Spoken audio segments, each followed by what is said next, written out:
السلام علیکم ورحمۃ اللہ وبرکاتہ۔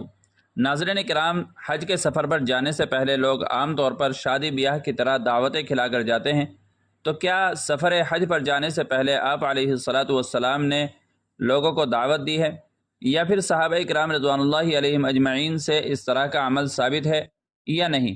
اگر کوئی اس عمل کو کرے تو کیسا ہے؟ کیا ایسے دعوتیں کھلا کر جانے کی گنجائش ہے؟ تو چلیے ان سب سوالات کے جوابات علماء دین اور مفتیان عظام کے فتوے سے دیکھتے ہیں۔ پہلے میں آپ کی خدمت میں جامعہ علوم اسلامیہ کا فتویٰ پیش کر رہا ہوں۔ اس سے پہلے آپ سے گزارش ہے کہ ویڈیو کو درمیان میں چھوڑ کر نہ جائیں اور مکمل دیکھنے کے بعد شیئر بھی کر دیجیے گا۔ چینل پر پہلی بار آئے ہوں تو سبسکرائب بھی کر لیجیے گا۔ چنانچہ کسی سائل نے جامعہ علوم اسلامیہ سے سوال پوچھا ہے، حج پر جانے سے پہلے دعوت کرنی چاہیے یا جو حج کر کے آئے تو دوستوں یا رشتہ داروں کی دعوت کرنی چاہیے؟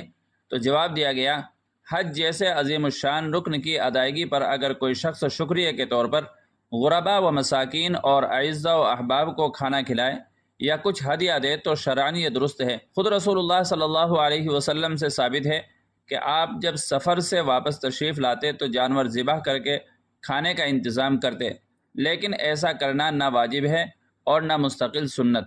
بعض لوگ اس میں ریا اور فخر کے لیے یا رسم ہونے کی وجہ سے کھلاتے ہیں، اور ایسا لازم اور ضروری تصور کیا جاتا ہے، حتیٰ کہ اگر اپنے پاس پیسے نہ ہو تو قرض لے کر کھلایا جاتا ہے۔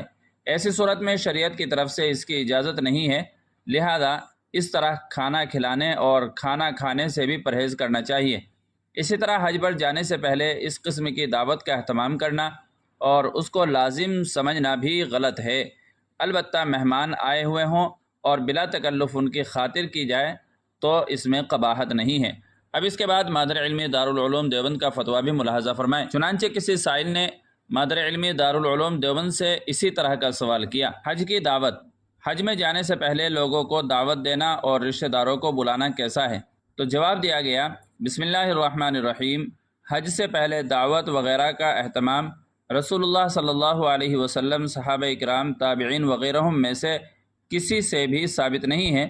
نیز اس دور میں اس نے رسم کی شکل اختیار کر لی ہے اور اس میں دیگر امور قبیحہ بھی شامل ہوتے جا رہے ہیں، اس لیے احتراز کرنا چاہیے۔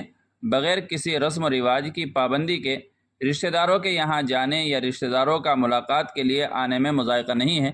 واللہ تعالی علم۔ دارالفتاح دارالعلوم دیوبند۔ ناظرین کرام، دونوں فتاوی سننے کے بعد امید ہے کہ مسئلہ اچھی طرح واضح ہو گیا ہوگا۔ ویڈیو اچھی لگی ہے تو لائک اور شیئر ضرور کر دیجیے گا، اور چینل پر پہلی بار آئے ہوں تو سبسکرائب بھی کر لیجیے گا۔ السلام علیکم ورحمۃ اللہ وبرکاتہ۔